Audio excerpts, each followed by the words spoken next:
Okay, cool. All right. I'll let her rip. Welcome back to the Clemson podcast. Gig'em is an ancient Texan for an $86 million buyout. Spencer Rattler wears 7 on his jersey, has 8 touchdowns, and 9 interceptions. As a continued source of statewide disappointment, South Carolina returned a portion of their ticket allotment for the rivalry game this year, and Clemson immediately sold the game out. They're always keen to let others carry their weight, aren't they? Clemson is 9-1, and life is good. Welcome back to the Clemson podcast, everyone. I'm your host, Nick, joined tonight by Ben. We are here for the Louisville Recap episode. Been a couple weeks, Ben, since we've been on the show. Working the kinks out a little bit here, but good to be here. Good to see you again. How you doing? It's always good to still be able to make fun of other teams. You know, even if you're having what you consider to be a disappointing season at 9-1. I'm doing good, man. Last time I saw you, we were in Chicago, pre and post the Notre Dame fiasco in South Bend. That was a fun experience, I thought, except for the game itself. A little disappointed in the fans that they weren't more excited afterwards that they beat us. We had kids behind us. I mean, now listen, the fans are great. I had a really great time there. I don't know how your experience was. We didn't sit together. But yeah, I thought the fans were great. The tailgating was awesome. But yeah, the atmosphere is just like, even though the stadium is filled, it's just not quite the same. We had some kids sitting behind us debating whether or not they were going to rush the field at the end of the game when it was obvious they were going to win. And I'm like, of course you're going to rush the field. We do it every game. Why wouldn't you for this one? But they did. But yeah, after everybody was kind of like walking, reminded me of Alabama fans after they win a national championship. It's like, you know, Yeah, kind of it felt like church a little bit yeah, up in there. I think that's how they like it. But I agree with you. I think part of what took the shine off that win for them is that they had lost to Marshall and Stanford coming into that game. But either way, this is a huge first win for Marcus Freeman against a ranked team, let alone the number 4 team. You defended your home stadium. Like show a little noise in that stadium. I agree with you. you It know, was weird. it wasn't a Um, very intimidating atmosphere. I didn't think. I right. mean, it got loud at times, but maybe we're just spoiled from Yeah. going to Clemson football games or other games um, around the South and the SEC and stuff like that. It reminded me very much when I saw Notre Dame play Stanford here several years ago down in Palo Alto. And I think both teams are like ranked top 10, very highly ranked. And that game came right down to the wire to like a field goal at the end, and the place was just like so quiet. Yeah. Um, so I mean, all this to say, I just really makes me appreciate more even in the loss, the atmosphere that we have around Clemson and the excitement and the football culture that we have for our school. So yeah, even though we lost, that was super disappointing, especially the way in which we lost. Um, Right. certainly Oh, didn't see that coming. Notre Dame fans didn't see that coming. yeah. Going in, everyone was like, "Oh, can you guys make sure you don't beat us by double digits? I got some money on this game." And it's like, all right, I was like, I think it's gonna be closer than you think, but did not anticipate the way it played out, and thought we'd win certainly, but The man, what loudest a fan in tough that one. stadium all night was when we had our last score and we hit the over because I won some money on that. I Just think I let heard out. you from across the stadium. Yeah, exactly. I let out such Um, a huge yell. It's the only thing I had to root for at that point, right? yeah. Well, one thing I'll say, like, I think everyone should go to a game there. Like, it's a beautiful Absolutely. campus. It's a cool environment. If you're a big college football fan, long term, like, there, I would put it definitely in like the top 10 college football destinations, to go check out a game. Again, take our noise in the stadium atmosphere kind of comments aside. Like, the whole campus is really, really beautiful. It's, a good location, like where the stadium is relative to all the other landmarks that you hear about. So we lucked out with pretty good weather, Ben. I know it was cold, and that wind was legit. I think it probably disrupted the team in the early going, or at least the play calling and the mentality about the game. But other than that, I mean, yeah, I definitely advocate people go check it out. Well, we advocate you stay in Chicago and then drive in for the game. The Yeah, first two that's days right. in Chicago, the weather was amazing, especially for being the beginning of November. It was like 70, low Right. 70s, sunny. And then, it didn't even really rain that much. It was just the wind that came through. I mean, you saw that Ohio State Northwestern game. Like They it had was worse just, weather. yeah, it was Yeah. ground and pound the whole time because you just couldn't throw the ball. And I was, we were still in Chicago and that game was going on. The winds were whipping. There was some rain, a couple little storms come through, but yeah, for the remainder, it's pretty much the wind. But I thought it died down by game time. It was still a little bit strong, maybe like 20-mile-per-hour gusts in the first half of the game, but it really wasn't a factor going into the second half. I didn't think it was just it's nothing for. There's definitely no excuses on Clemson. We just got our ass beat, got out coached, got outplayed. Had nothing to do with the weather. Yeah, I agree with you. I listened to the Cody Jarrett podcast recap episode, which did not include you or me, you or I. So it doesn't really count, does it? But no, those guys did a great job recapping the game, capturing kind of the sentiment of fans. I know Cody was there. He talked about his experience. I think the only thing I would have to add to what they said, and I think they hit on this, but just the fact that Clemson did come in that seemingly that unprepared and seemingly that soft and kind of not up for the moment after a bye week, kind of after having that kind of dicey game a little bit against Syracuse. You really thought this would have been a get right game for Clemson coming off that Syracuse game and would come in focused against, a hostile environment, knowing this is a big time college football program you're playing against.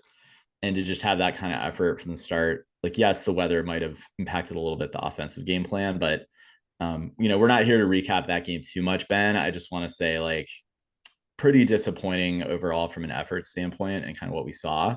And didn't seem like they could make the adjustment during the game either to reverse course and kind of adapt to what Notre Dame was throwing at them.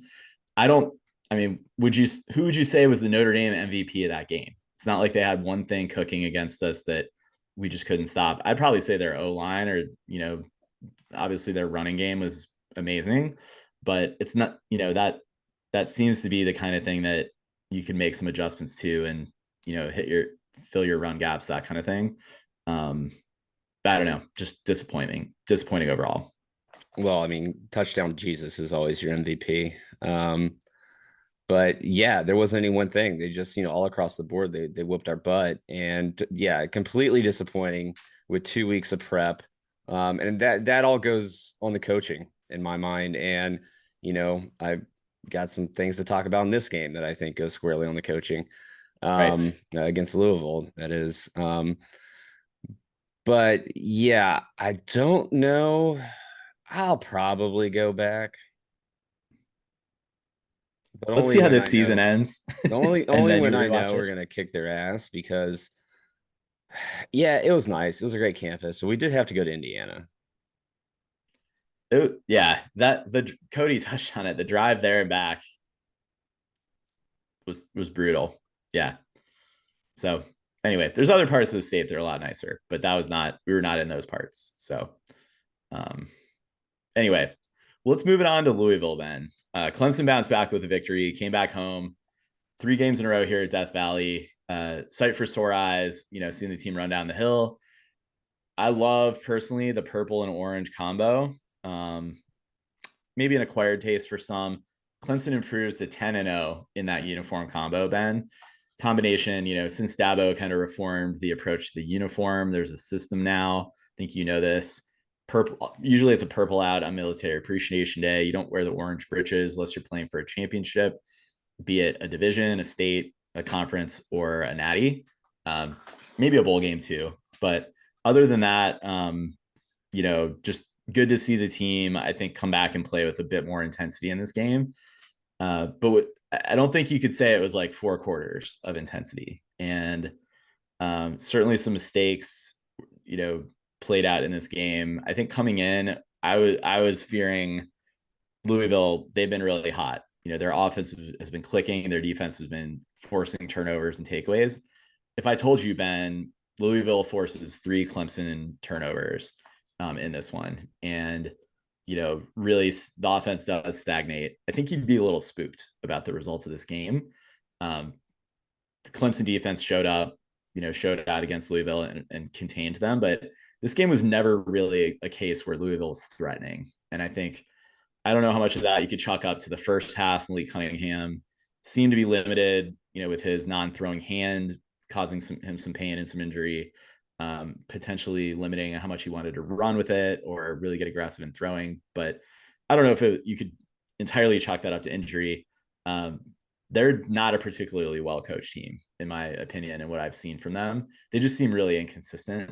And, it's kind of a shame. I kind of wanted to see, like, could Clemson absorb Louisville's best on the field, in all phases and see how we could do.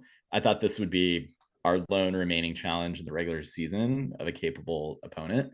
We didn't really get to see that, I don't feel like. So I guess I shrug my shoulders to say that Clemson really did have an amazing bounce back effort here, because I just don't know that we faced an opponent that challenged us all that much. Yeah, this would have been a completely different game. Well, for a couple of reasons. Number one, Clemson should have put a lot more points on the board. One, because of the 3 turnovers. And then also we just decided to stop throwing the ball up 24-10 with 10, 11 minutes left in the fourth quarter.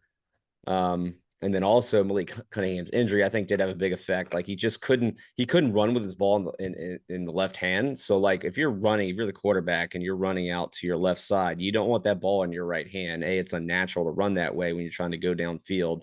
But then also when you keep in that left hand to protect it, and he just couldn't do that. So it took out a whole side of the field for him. Also, you didn't want to risk injuring that hand anymore from him getting tackled. And lo and behold, last play of the first half on what was going to be a Hail Mary, he ends up injuring his other hand. So that really stymied their offense and took away probably their greatest threat on the offensive side of the ball. So, I mean, in if you limit the Clemson turnovers on offense, and Malik Cunningham does not have that injury issue, then this is a much higher scoring game, in my opinion. But it wasn't. And Clemson did what they needed to do to win. The defense held. They did give up way too many big plays still, some of that being on Nate Wiggins. Nate Wiggins. Yeah. But yeah, I mean, offense did what it had to do. It's just kind of vanilla at this point. We're relying on Ship and Maffa, who are phenomenal players, to run the ball right down their throat, which we were able to do that. We relied heavily on DJ's running game in this one, which, why, with the win situation in Notre Dame, you didn't lean on that in that game? That brings up some coaching questions. I don't know. But yeah. And that seemed to get DJ. Let's start off with that then. Like, offense, beginning of the game, DJ's running it. First two, three plays, get some good yardage. Then he starts to throw the ball. That's not quite as dialed in, but then they dial up the right passes. Clemson moves the ball down, scores easily. I agree with you. Like, it seemed to get DJ's confidence going a little bit to return to the running game. Yeah. So why we went away from that against Notre Dame, especially when the wind is causing so much of an issue there early on. I don't know. Maybe Jeff Scott thought that was Brandon Streeter. It's going to be, or sorry, I'm all over the place. Well, that's just looking ahead, Yeah. No, understood. Brandon Streeter ready. Was just, thought that would be too obvious. So we, decided to do it, just crap ton of screen passes. Right.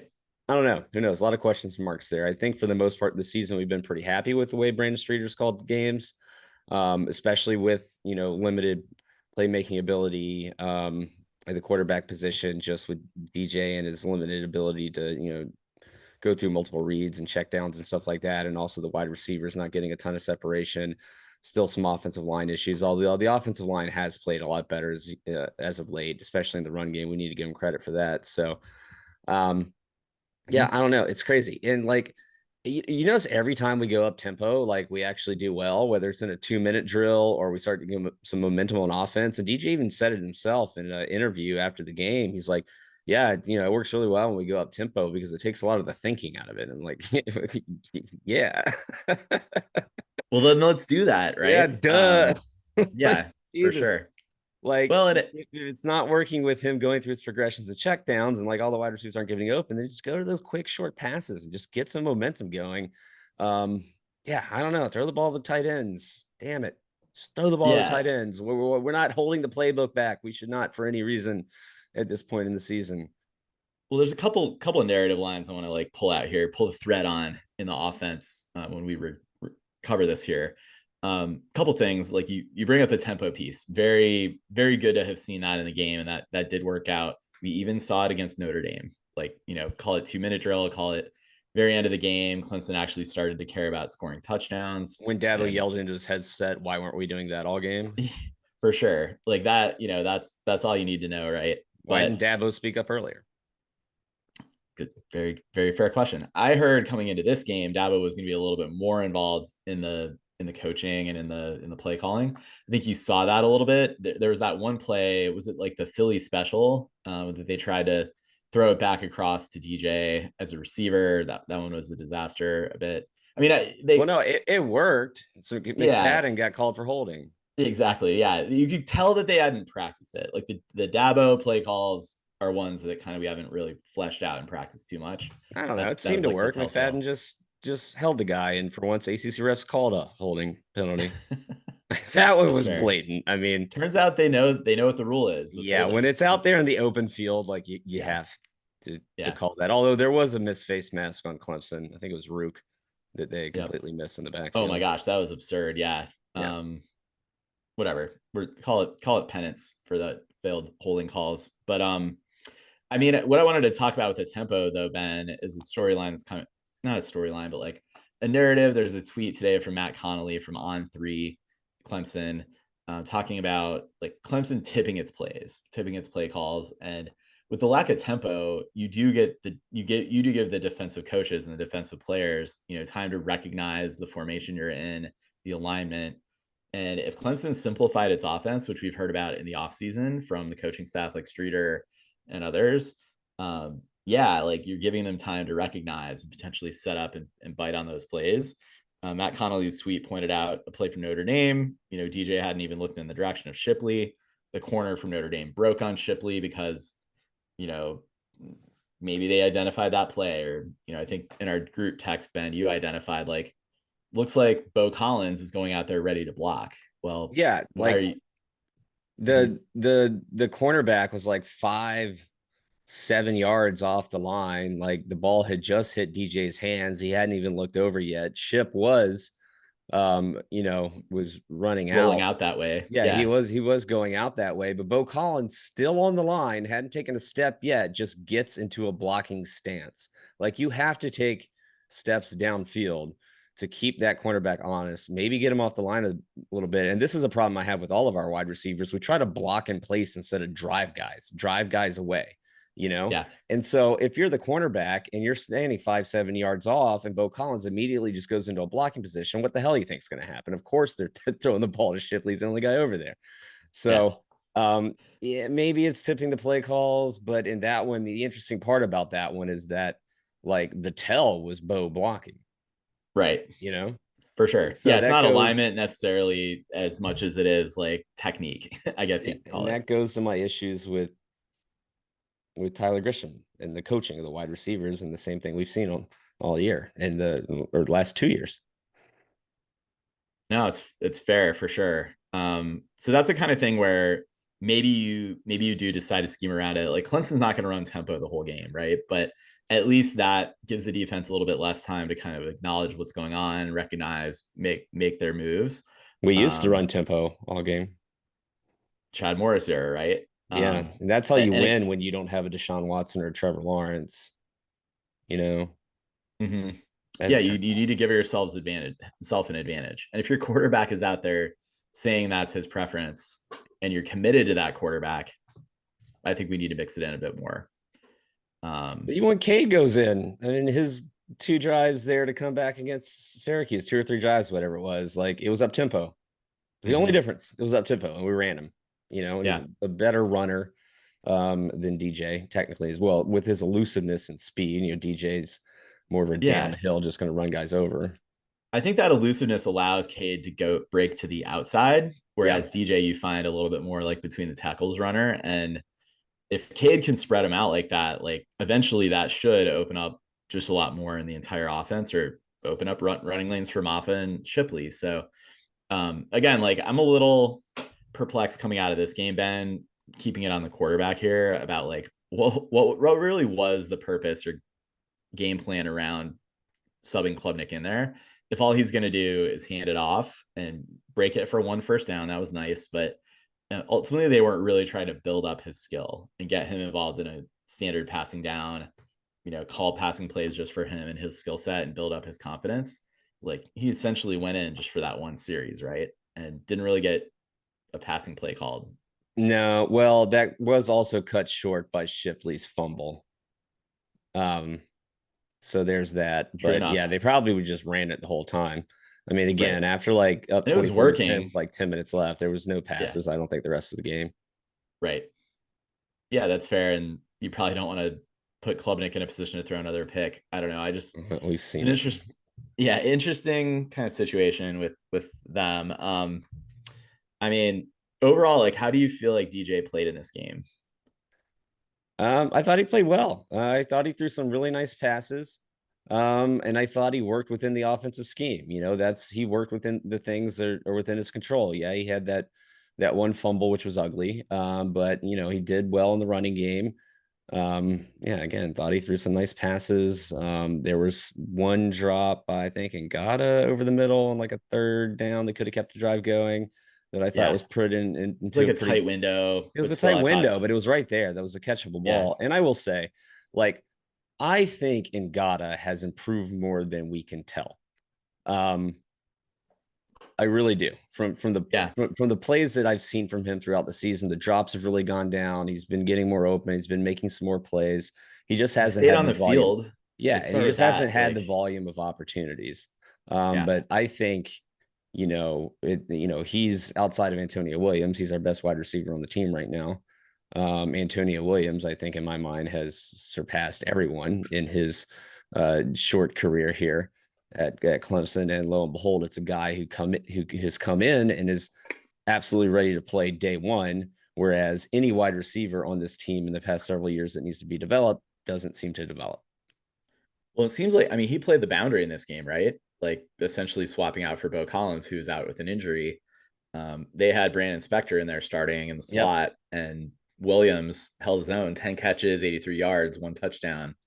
He even had he didn't have a touchdown pass. He had the Philly special throw to DJ that was a Yeah. completion, was called back on a penalty, but um, yeah, dude's a stud. But I agree. We should give Joseph Ngata his flowers for Well, sticking it out. the Mhm. completion did count because the hold was after the initial pass from DJ back to Yeah, it was like Antonio or was it like a something. spot foul Or kind after of thing? DJ got the ball back and started running. Yes, it was a spot foul. So he was 1-on-1 for 6 yards and 87.8 QBR. Sign him up. Get him Wade in the rotation. Woodaz played a quarterback in high school. That was his position. Look, we need some depth. I'd like to see Billy Wiles get some run, but we'll see. That's another Apparently, story for Hunter another day. Johnson's terrible. Yeah, somebody asked Nat Connolly, I think asked Dabo, like, was there any thought in the Notre Dame game of putting Hunter Johnson in? And he said, just no, Yeah. no thought. Poor Hunter Johnson. He's going to be a Um, coach. He's a Northwestern kid, smart dude. He's going to be a coach, yeah, probably he's for there to Clemson. be a coach. Exactly. Hyper emergency break in case of glass or break Yeah. glass in case of emergency guy. So, well, Ben, I think we've been burying the lead in this game. Like the running attack, like that was the story of this game. Really good to see the coaching staff prioritize that. I do think, if you want to look for whatever the opposite of a silver lining is, like Will Shipley ball control fumbles. Joseph Ngata did show awareness and jumped on one of those, continuing that drive. I think this is a matter of just do too muchism from Will Shipley. Determination. I mean, highlight reel play of the year was his hurdle for the touchdown. Took a simultaneous shot from two players to get into the end zone. Um, but that's not even, I mean, Will Shipley wasn't even the best runner in this game. It was Phil No. Maffa. Yeah. So Ship, I guess the announcers kept alluding to his hurt hand. I don't know how much of effect that had on those two fumbles. Yeah, he picked that up during in pass blocking. I don't Yeah, know. I don't know. I didn't catch that real time. Yeah, But yeah, Phil Maffa. Just what a compliment to Will Shipley, such a bruising downhill runner. He broke off 2 long runs in this game. Obviously, that last touchdown for 39 yards, which was great to see. I mean, both of those guys have been super solid. And now the offensive line is looks like they're starting to open up some holes and get a push. And so that is a bright spot, at least in this game. Didn't go so well in Notre Dame, but and all that with Mays subbing in for Parks in this game, at right guard, with Parks being out with in the concussion protocol. So good to see we were still able to do that with a backup offensive lineman in. Haven't really had any trusted depth this year or anticipated trusted depth. So good to see him get in there. And the offense just kept going, and the running game was dominant. 248 yards on the ground. Yeah, I mean, I think some of the woes, like you mentioned, the 31 points, I thought Clemson should have been in the mid 40s comfortably in this game.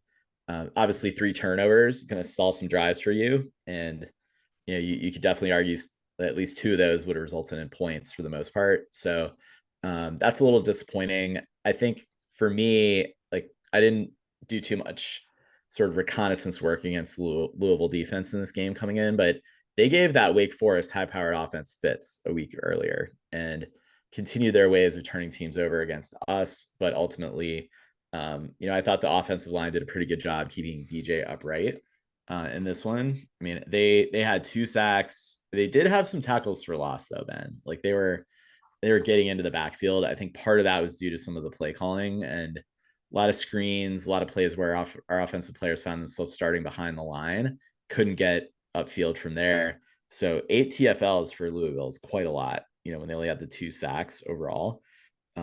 But yeah, pretty tough defense, relatively speaking, for the ACC Atlantic. And I thought the O-line did a great job, as you mentioned. Yeah, and I think one thing with the screens in this game, I had mentioned it, I think the last game that we were on here talking about it, where DJ was really putting the ball in the screen game in front of guys, specifically Antonio Williams, so they could have momentum going forward towards the line of scrimmage instead of running parallel to it.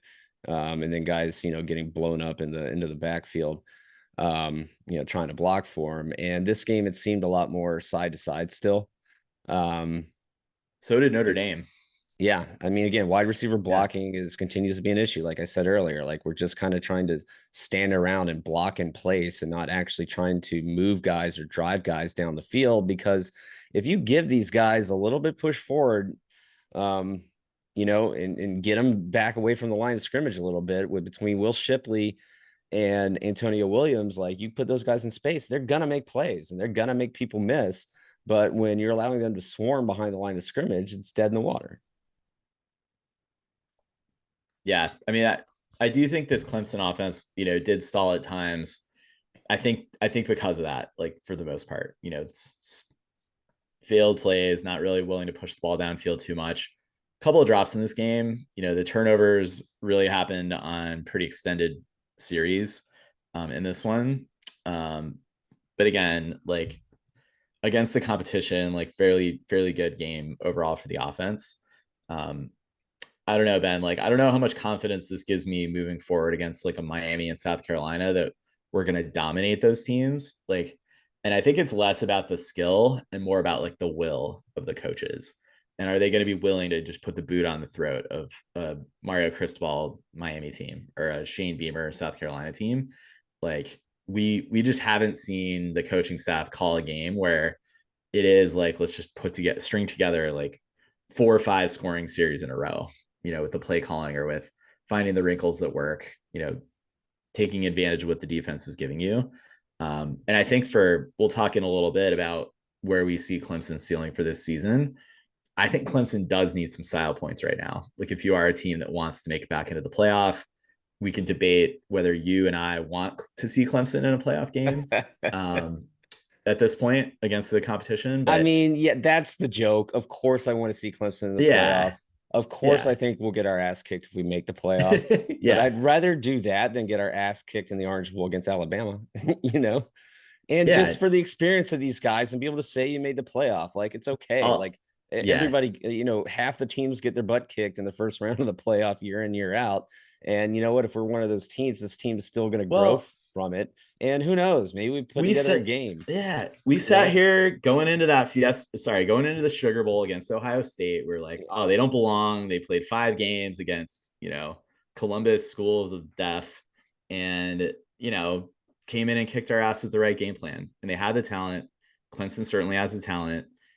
No, we have not seen them put it together, but same thing happened in 2020 with Ohio State. and a So lot can happen with the month off, yeah, especially for 100%. young guys to grow with 3 extra weeks of practice.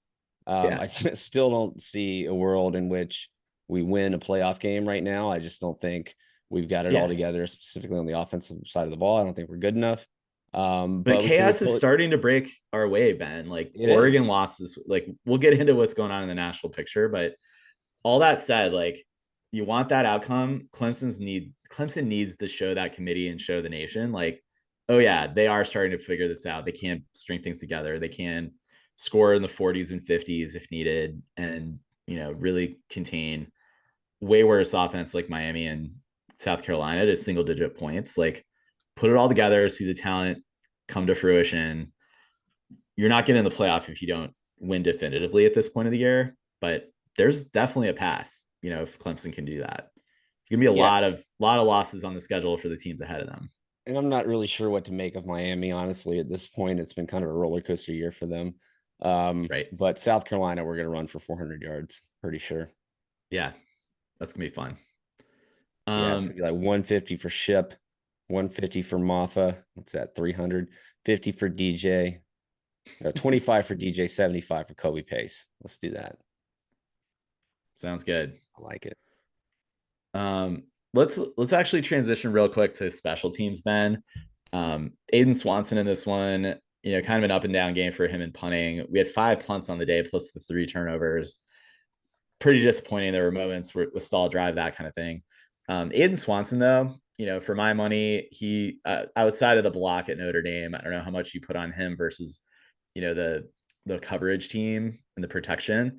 I did notice we got Brian Berzee in there on punt protection right now. Good to see him willing to take one for the team, get in there on special teams, in that spot, as a bit of an enforcer. And Aiden Swanson, he had a 54-yard punt. That thing looked like it was 90 yards, average 41. So I think we had a lot of questions coming out of camp, and I think Aiden Swanson's done a fine job in a Oh, punter. I think he's done better than we could have asked for. I think he's done just fine. He obviously has the leg to put together some booming punts, and this is his first year in the starting role, so he'll continue to develop. I've been very pleased with what we've seen out of him this year. Yeah, and then I will say I think BT Potter hit his most challenging field goal this season with That that little 19 that little yard chip 19 shot. yarder from the right Yeah, hash. little pitching wedge Yeah, from the 2 yard we're line. gonna miss that guy. I don't know who's behind him. I mean, we recruited some guy last year, right? Robert Gunn the third, Oh yeah, but yeah, RG3. How do I keep RG forgetting that? RG3 2. That's right. RG32. Yes. Isn't that be great one day when he retires and then you got RG31 and RG32 in the booth calling games? It's gonna be That'd be fantastic. nice. That'd be fantastic. I hope he's half as good as RG31. Yeah, I do he's a enjoy great some announcer. RG3. Yeah. We need him on. The thing is, like, if he's calling a Clemson game, like, it's not a good matchup coming up. So maybe we'll get him for South Carolina. We'll see. It's a Miami. nooner or Miami. Yeah, Miami's a 3:30. South Carolina's a nooner. Not much ACC else to cover. championship game is going to be 8, I think. It's already set. Yeah, it's usually a nightcap. You're right I on think that day. they said it at like the beginning of the year. They're going to put Yeah, the SEC championship game on at 3:30, then they're going to put the ACC on at 8 with the Pac-12 coming on just like, a little bit after. actually, Pac-12 is usually the Big Ten on at the same time as us, and then Big 12's in the morning, and the Pac-12's on a Friday because they're weird. Oh yeah, Pac-12 is on a Friday Yeah, because they know nobody's going to watch. yeah, On exactly. They got Saturday to do after whatever they everybody can. else. Yep. Let's flip it over to the defense. So Ben, for the second week, I'm not counting that. By the way, that final touchdown. Maybe I should, but I don't think I am. For the second week in a row, Clemson really only allowed 1 score per half from a defensive standpoint. And Now I know you're saying, look, Notre Dame scored 35 points against Clemson. No, they didn't. We had a block punt for a touchdown, we had a pick six, and an interception led to what, like a 16-yard field. They essentially allowed 7 points per half, in that Notre Dame game, and then 7 points in the first half in this one, 3 points in the second half. Defense is starting to show out, and I think you had some absences in this one. The biggest name being Trenton Simpson. Obviously, Fred Davis was also out in this game. Didn't really feel his absence quite as much as Simpson's. But I think you are starting to see, some things evolve throughout this season that are playing into Clemson's favor that I want to get into here. But I thought, top to bottom, pretty good defensive effort on the day, caused a turnover. Granted, some of this was against a backup quarterback in Brock Doman. And they did give Malik Cunningham fits, even though he was playing injured, as we talked about in the early going in this show. But anyway, I thought this was, kind of a get right game for the defense overall. And we saw some outstanding performances that I'm sure we'll get into here. Yeah, I wasn't too down on the defense after the Notre Dame game. I know a lot of people were, but to your point and everything just mentioned, that really wasn't on them. And I think especially as guys on the defensive line to come back healthy now. Of course, Xavier Thomas out for the season now, but the secondary being broken in with the younger guys and Nate Wiggins, and then shuffling around on the linebacker core in this game with having to move Barrett Carter from the Sam to the Will, and then with Simpson being out in this game. Yep. I mean, Barrett Carter just had an absolutely amazing game. And so now it sounds like Simpson may go back to his Sam position, leave Barrett Carter in there at the will. And that also allowed Wade Woodaz to get in there and get some playing time. And he looked absolutely phenomenal. Really looking forward to what we're going to get out of that kid for the next, 2.5 years at least, or at minimum. Brisset is really getting back to form, had one of his best games.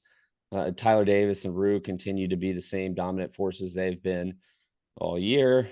KJ Henry, still see his motor and continue to see him all over the place. So, yeah, RJ Mickens just continues to really impress me quietly. So, I mean, yeah, there's been too many big plays that are given up. Some of that is on Wiggins. He missed that open field tackle that he should have had earlier in the game, then a couple busts in coverage. But overall, yeah, really excited what we're seeing out of the defense. The only thing that I'm disappointed at, really, and Dabo got after him in this game, is Miles Murphy, and it's kind of been this way all season. I don't know if it's an attitude thing or what, if we're really seeing the effects of not having Brent Venables and his intensity over there, throughout the weekend on the sideline. Wes Goodwin is just not that guy. That's, not the type of personality he is. He's going to need to continue to grow into this role, and I think he will. But just lacking that intensity, Dabo seems to have to be the motivator. Now, Miles had 2 busts in this game from very similar plays that led to long runs where he got too far outside and he wasn't filling the gap. To his credit, he was definitely being held on the second one. Yeah. So definitely, that's the one that Dabo, I think, got after him on, and that was the one where 2 plays later, Barrett Carter had that beautiful interception. But man, just so many more holding calls in this game that were missed. But whatever. I do really wonder, because I see a lot of them coming up the middle, specifically on like Tyler Davis or Brisset or Rook. Is it an initiative that's not really being spoken about by the NCAA, that they're really trying to protect the quarterback and these free, these open lanes to them? Because it's the same thing every time. And if the referee standing there in the backfield cannot freaking see it, then, well, that just, it just buys into the cliche there that, refs are blind, because it's right there in front of them. I mean, when it's literally like an offensive lineman choke holding a defensive tackle, and that's the only thing between him and the quarterback, what else is the referee looking at? Especially if the quarterback still has the ball. I don't know. But I guess we're gonna have to get over it at this point. But let's not let that overshadow anything. Barrett Carter, phenomenal game. The jump and leap on that Who sack, had the better hurdle, Ben? Barrett Carter or definitely Shipley? Barrett Carter. Definitely Yeah. Barrett Carter, because Will Shipley had to take a little stutter step, and I think when he came down, those two guys just like parted like the Red Sea. I think out of respect, and That's they knew fair. they were going to get hit hard. But Barrett Carter to be able to make that move and come down and just like first step, just launch right at Brock Dahman. Wow, what an athlete! I'm really excited about this linebacking core, the starters, the backups. Yeah, it's just really great to see. And you worried about that being a drop off because that's Venable's position group. It is one of the most complicated positions to play in his system, especially for younger guys. Now, Wade's in there, doesn't have a full grasp of the defense down yet. It's easy for these kids to shine in these kind of spot moments, but you can certainly see the Right. potential they're moving into the future. Yeah, I mean, I do want to go back and talk. You hit on some really good points here, in terms of like who Wes Goodwin is and is not. Trenton Simpson, I think, he's a total stud, and he's going to be probably a first rounder when he does go into the NFL drafts coming out of Clemson at linebacker. But you mentioned like you get him out of the will position, you get Barrett Carter over there. Barrett Carter shines at the will. Maybe that's an opportunity to put Trenton Simpson back in the position that he shined in his first two seasons, or I guess his first two, right, at the Sam position. Um, and I just want to call out like Wes Goodwin. He is the linebackers coach. He is the defensive coordinator. He is a play caller. Um, he's not Brent Venables. He doesn't get 1 hour sleep a night, crunch film like that. Yes, you could say he was a bit of the brains behind Venables in terms of play calling and, play design and, opponent scouting, all of those kind of things for sure. But yeah, I'm just saying like his first year in this coordinator role wearing that headset, there's a lot on that guy's plate. And, is he there getting Trent Simpson day in, day out, set up to play the will and dominate that position? Probably not, probably not as much as he'd like to be and Trent Simpson would like him to be and we would like him to be. So maybe that's a development circumstance or, kind of casualty of what's been going on with the coaching change. Trent Simpson, his linebacker coach was Brent Venables, coming up through this year. He made leaps and bounds in his early days in Clemson. I'm down. If do you think they really will kind of do the swap between the Sam and the Will with Carter and Simpson though, Ben? Or is that just something we're kind of like hoping happens? It kind of sounds like from listening to Dabo and I think Wes, it seems like it may go that way. I think the concern, Simpson had put on, some Yeah, muscle and bulked up a little bit to go and play the will position. But from Dabo just saying such an amazing athlete, he can still certainly go back and play the Sam. I think you certainly have to try it out because the results were there and they were great. yeah, I say From why what we not saw try in the it here game. against Miami and Yeah. South Carolina, see what happens. And If he just these has guys much, cross train at these positions anyways. yeah, yeah, that's right. So I I don't know want if to you see. put any stock in the West Goodwin, the drop off from Venables to Goodwin, all of that. Now, I think the only thing that I think with the drop off right now might be the intensity and leadership. I think we're definitely missing that from Venables, and I think that's in part where Dabo erred in not bringing in an outside hire, really on the offensive side of the ball. I think you can get away with it with one young unproven hire in one of your coordinator positions. I think when you go and do that for both positions, I think the defense was already on solid footing. I think they knew what they were going to get out of West from like a scheming and play calling position. Now, what we're going to get out of leadership, we don't know that yet. Um, you're having to see kind of like Barrett Carter and KJ Henry take over the reins as leaders on the defense. Doesn't necessarily seem, at least as far as the fans can tell, as we can tell from the coaching position. But again, I think you can get away with that on the defensive side of the ball. I think Dabo may have really erred in not bringing in some more experience coaching, not necessarily just the coordinator position, just kind of any position on the offensive side of the ball. You've got, Thomas Austin, CJ Spiller, Tyler Grisham, Brandon Streeter. Those are all guys that are younger than me. So, and you. Yeah, Accomplishing their own rights as much as they are. But yeah, I think on the defensive side of the ball, I not seeing the step back necessarily that everybody, yeah, there's a slight setback. There was always going to be. It's Brent Venables. I mean, give the guy like credit. I don't care who you brought in to coach this defense, right? There's very few guys in college football that could match Brent Venables' capabilities, intensity, and his just amazing ability to scheme on the fly, right? And make adjustments. So I'm perfectly happy with Wes Goodwin in this role. I think we've seen the results on the field this year. Again, Notre Dame, I think, is not on the defense. We'll see. We need to play better competition. We'll see what happens when we get there. And more high-powered offenses. Yes, Wake Forest. It wasn't a good-looking game. We also had tremendous injuries in the secondary. Like, what are you going to do? Yeah, Now those guys are playing a lot better because of that experience. for sure. North Carolina is going to be a challenge, I think. That's So going to be the that's tough why, one. yeah, it's Luckily, going to they be a tough can't one. play defense, but can we score? I mean, Ben, we get one stop. Is that all we need? Might be. I think Might we be get it. more than one stop. I think this defense is Yeah. humming at that point. Just from getting guys healthy. Knock on wood. Let's get that freaking orange plastic off the damn sideline. Like Yeah. What is that? Tyler Venables tore up his hamstring slipping on that thing. Jake Brenningstool and his pass down the sideline slipped and fell. Like, just paint the damn grass orange, even if it turns to mud. Who cares? It's not the playing field. Paint it orange. Like, geez, everybody's slipping and sliding on that thing. Like, it's dangerous. Yeah. Don't get it. Keep guys healthy. One of my unsung heroes in this game. I mean, he did have the most tackles on the day. I think he's just done a phenomenal job in his first year as a starter at the Mike. Is Jeremiah Trotter Jr. That dude's bringing it. You know, you could say from a drop off from Skalski, just from a vocal leader of the defense. But I could see Trotter. System, sure.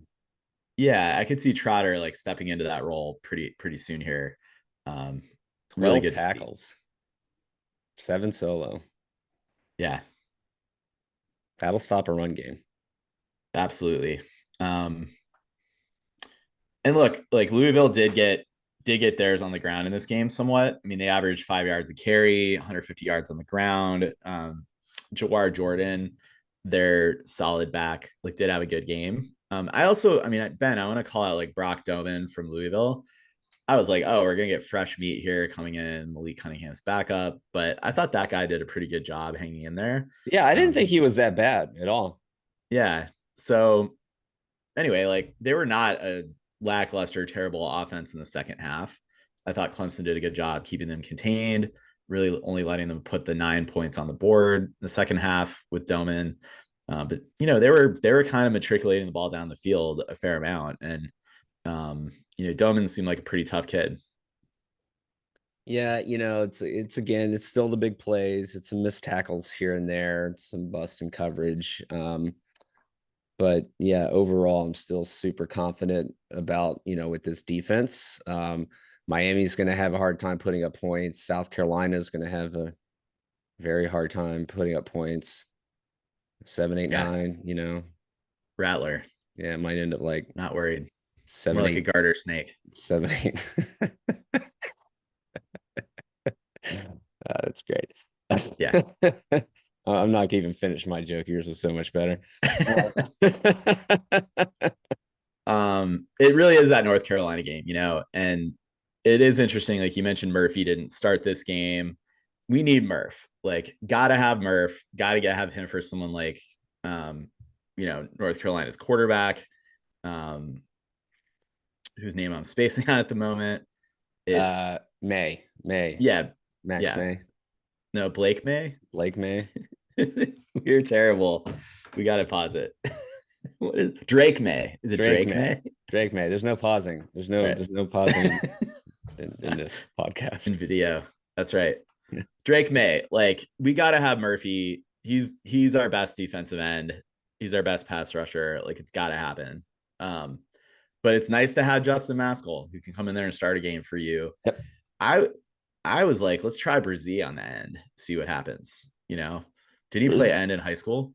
Brzee gained a little bit of weight. Yeah, he I'm doesn't not have saying that it's burst. bad weight, but it's defensive tackle type weight to where don't really see him moving on to the end. But that's where a guy like Wade Wood has being able to, come off the edge there is certainly a boon, especially again with Xavier Thomas being down. And I don't want to sell KJ Henry short. Like, the dude is awesome. He's a great end, but He's had a good year. I still think Murphy is like that top 10 talent. Oh yeah, Would and again, I think that's where if Brent Venables was coaching this team, that we'd be getting a lot more out of Miles Murphy. We'll see. I don't know. Yeah. We've seen some loafing. We've also seen some really good play. We know what he's capable of. Yeah, he just And look, not. the lights shine bright in that ACC title game. Like I'm confident he's going to step up and that we're going to get what we need. But again, your point is health in all three levels of that defense. Hopefully T-Bone, he's had a tough year, man. Fell off a moped, tore up his hamstring on the sideline. Like, let's get that guy a bubble suit. You know, or just get off the damn moped and rip the plastic up off the sideline. Come on, let's Yeah. let's that's Let's low reduce the risk. It's low hanging fruit. Those are easy things to do. Exactly. You sound like an insurance adjuster, Ben. I like it though. I like your theories. Like the Allstate commercials. Exactly. Yeah, mayhem. Yeah, pretty much. Mayhem like him. Mm-hmm. Well, 31-16, Ben. We continued some streaks in this game. 10 in a row in the purple on orange. Nice to see. 39 straight home victories for Clemson in a row, going back to Pitt. Never have we ever lost to Louisville in collegiate football. So good to see all those streaks continue. Let's continue the home winning streak against Miami this week. Not much to look ahead at and fear from this Miami team. They're coming off of a bludgeoning from Florida State. Who they beat this last week? Georgia Tech. At this point, under an interim coach, Georgia Tech, like, I don't know that there's too much you can take away from that. No, Georgia Tech screwed me on that one bet after they changed coaches, and you warned me. You warned me. Dead coach bounce. Dead coach bounce. I'll remember that in the future. Yeah. Yeah, they got waxed by Florida State 45-3 on the road. Lost to Duke. I mean, the one thing I'll say about Miami when they go to Atlanta, that stadium was empty. Probably felt like a home game. True. Bobby Dodd, same thing as Hard Rock Arena or whatever they play in. Land Shark Stadium. I think that's gonna be the game we have to go to next year because the away game schedule sucks so much. So I swore I'd never go back to Miami after that Orange Bowl. I swore. I know. It's a fun venue though. It's a fun trip. Well, I mean, the venue, yeah. No, yeah. Like going to Miami itself is nice. South Beach. We'll post up on South Beach. Have a little South Beach podcast. Go to the Clevelander podcast. That works. All right. Well, that's the Louisville game. 9-1, 7-0 in the conference. Ben, gonna play officially against North Carolina in the ACC title game. I mean, you take us back to August, you take us back to last November, take us back to February. If I could offer you 9-1, lost to Notre Dame, all the goals of winning the ACC on the table, outside shot at the playoff, I think we'd say yes. How the team got here, not the sharpest of seasons thus far. And Notre Dame not being the team we thought they may be, especially after that Ohio State game. Let's think about it though. That Ohio State game was tough. They lose their starting quarterback. Then from the emotions of that have to go and then lose to Marshall after that really hard fought game. And then Stanford was a debacle, but still a good football team. Yeah. And like for this whole season on offense, but aren't they always? Right.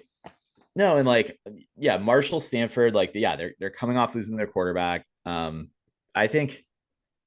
knew we were going to get their best because they would get up for Clemson, even though they have a rookie head coach. Like Notre Dame's team was too prideful. They were going to show up and do it.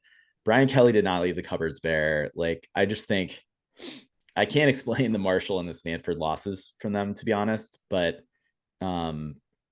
I don't know. Maybe you can chalk those lesser opponents up to the coach not motivating the team. I can explain the Marshall loss because of what I just said. The Stanford loss is tough unless you're going to call that a letdown game after they beat BYU in North Carolina. In North Carolina the weeks prior. Right.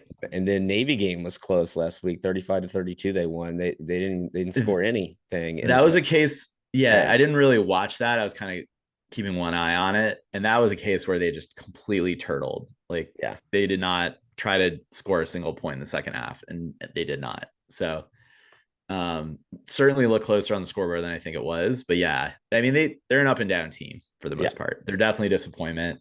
But it's a rebuild under a new coach. So we yeah, it's tough to lose like we did to a 3-loss team, but they are pretty talented overall. I think they're better than the record suggests. I mean, honestly, they should only have one loss at this point. Yeah, that's right. And if they did, they'd be a top 5 team because they beat Clemson and North Carolina. Right. So and had a close quality loss to Ohio State. Yeah, so it's their fault we don't look better for losing to them. Exactly. How dare they?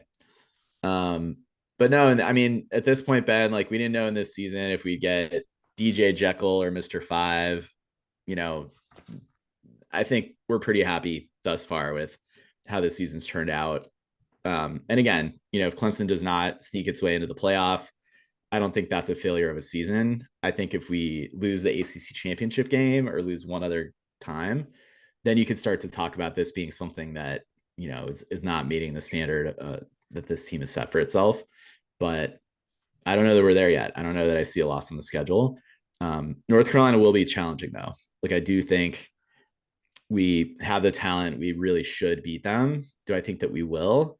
I think I need to see what happens these next 2 weeks. Like if we can definitively win, I'm not saying we need to have, 40-point margins over Miami and South Carolina. I'd love to see that. I don't think we need to have that for me to think that we can beat North Carolina handily. But I would really like to see us stymie those offenses and get our offense going to where, oh yeah, like they've found a groove. They found something that worked. They're not tipping their plays, all of that stuff, clean that stuff up. Up tempo, go up tempo. See what happens. Yeah. Try it out against South Carolina. I mean, you're gonna beat them. And get Will Shipley going in the passing game. Can we do that, please? And not just in screens. Maybe let him cross the line of scrimmage before you throw it to him. That'd be great. Or the tight ends. Right. They're pretty good too. They exist. It's true. All right, Coach Streeter, you got your homework. Ben, let's move it off Clemson. The rest of college football. This was an awesome weekend to be sitting on the couch like I was. Across college football, really there's my game of the weekend was the Oregon-Washington game. I mean, this one was back and forth from the start. Washington has had kind of an up and down year, not dissimilar to Notre Dame. Brand new coach, brought in a transfer quarterback who just lit it up in Eugene against Oregon. And Oregon, a little bit fraudulent. I thought Bo Nix had a really good game. He's legit. He's having an awesome year. I just think Oregon, once again, like late game decisions from the coaching staff really cost them. So that's nothing new.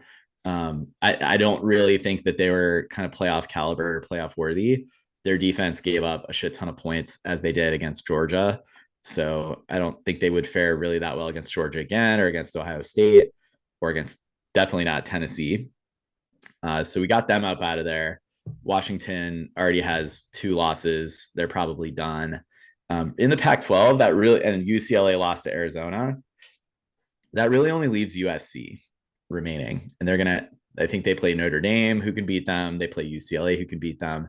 Then they're probably going to get maybe Oregon, maybe Washington, maybe Utah again in the Pac-12 title game. I'm predicting another USC loss. I don't know about you.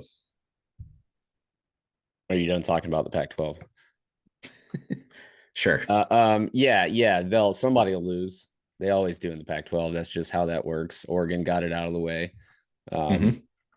Penix had a really good game.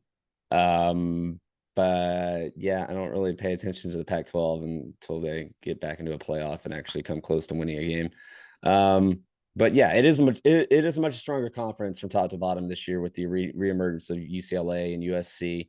I still don't trust USC to lose a game or to not lose a game because, like you mentioned, they may have a Utah or UCLA or they still have to play UCLA. So I'll play Notre Dame. Yeah, they play loss.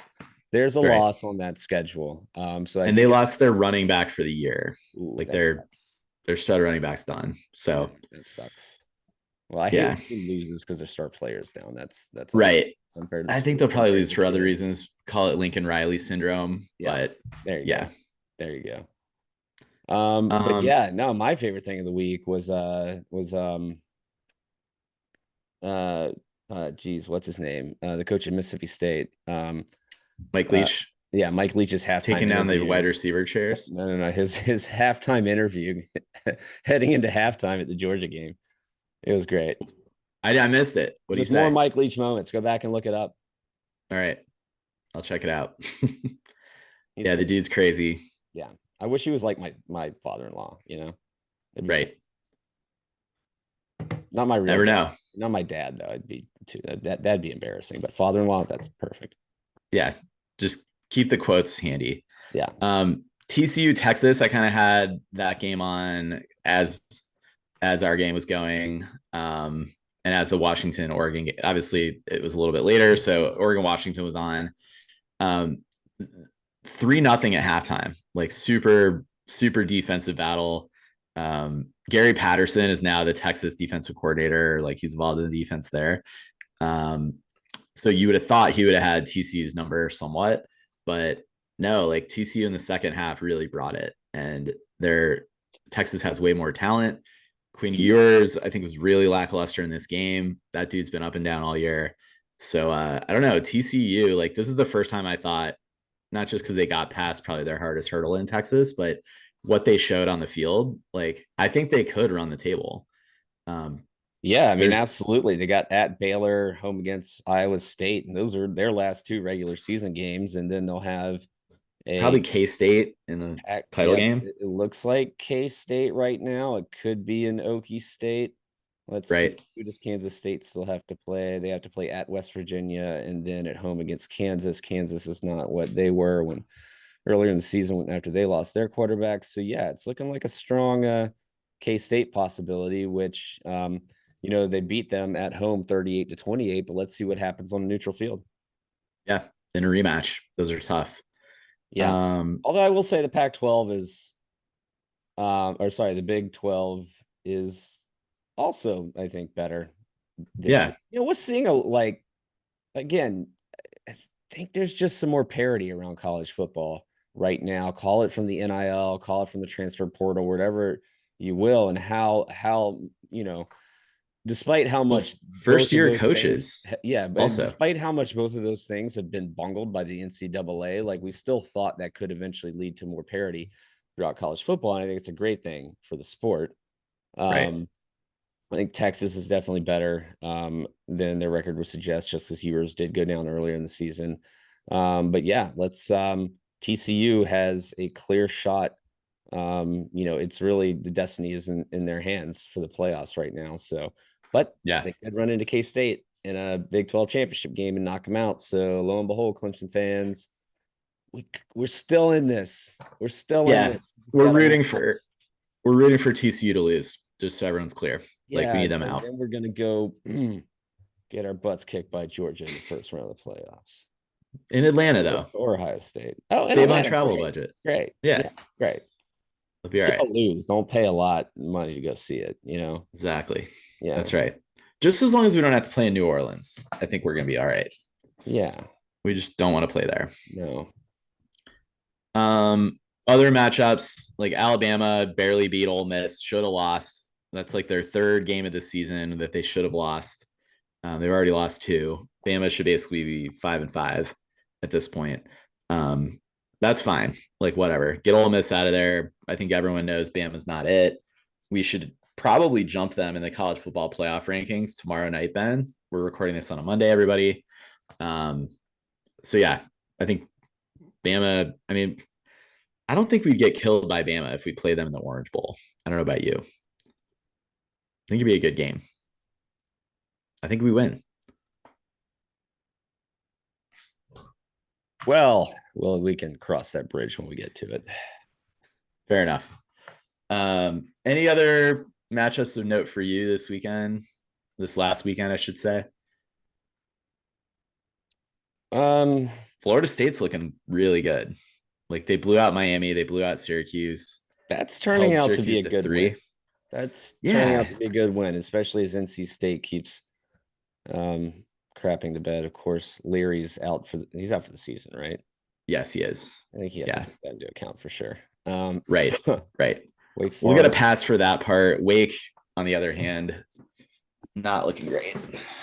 No, it was that bad loss that Wake had really to Louisville. Well, it wasn't even a bad loss. Well, I don't know. It was a bad loss. They had a North bad Carolina, quarter. They had a bad third they quarter should have beat in which NC they had like State, and six. although they ran Yeah. up against, again, a really good NC State defense. And then North Carolina's a, highly ranked team. So, Right. Yep.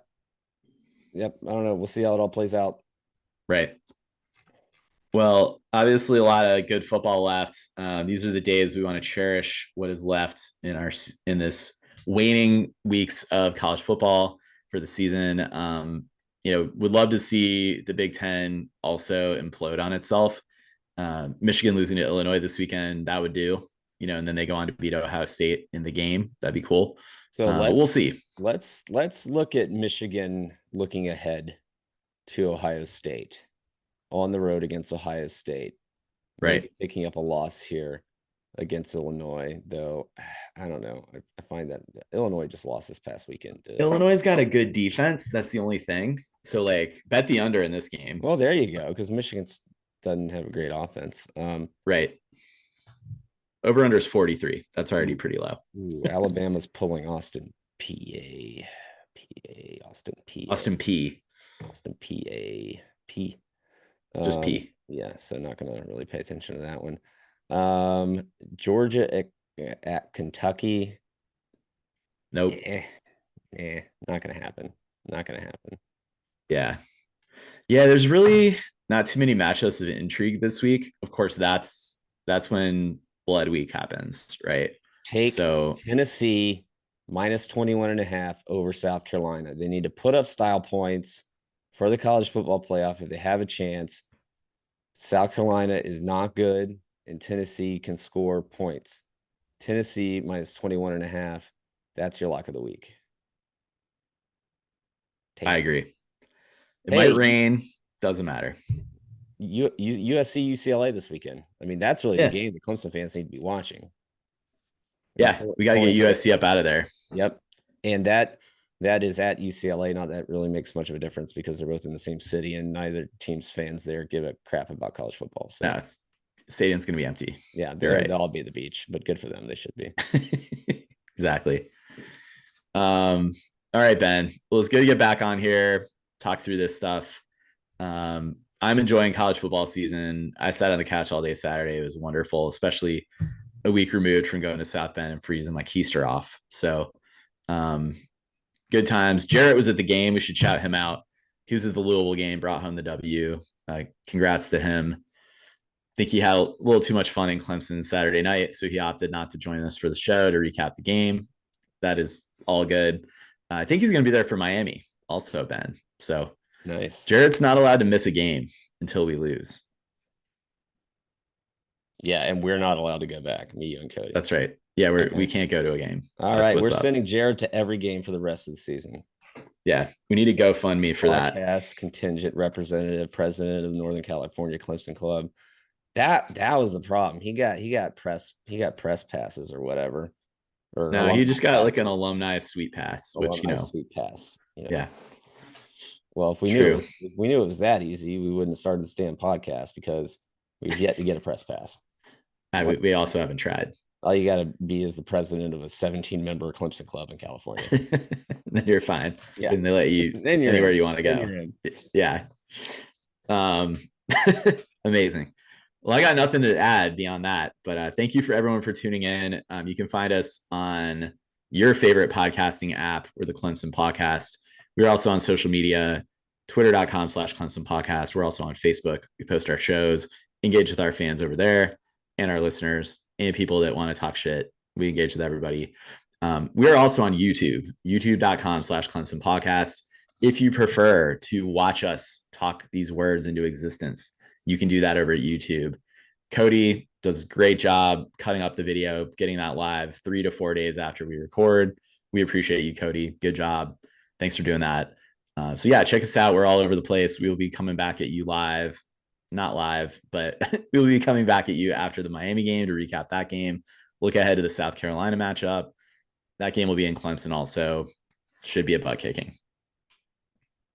Yeah, real quick before we go, let's not dwell on it. Just wanted to say one thing. Really thinking about Tony Elliott, the University of Virginia football team, and the players and the family members of the three guys that were shot and killed.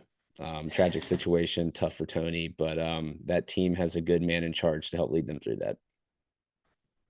Fully agree. And really nice to see also there were some good words spoken out by Virginia Tech's head coach Brent Pry in the wake of this tragedy. So yeah, really sucks. Feeling for UVA fans and for the team in this moment. Yep. Let's wrap it there, Ben. And as always, go Tigers. All right. Probably what, 50 minutes, something like that. No, it was right around an hour. Okay, cool. Awesome. Cool. I'm gonna do it tonight. We'll get it out there. Do you have we didn't talk shit about Papa John. I mean, not that he's like not in the picture. I got a song. You got a song. Okay, good. All right, that works. This one didn't really. Yeah, I didn't think. No, exactly. Like some band that something about a cardinal flying into a glass window and dying. So perfect. There you go. I don't think I'm coming to Boardroom on Saturday.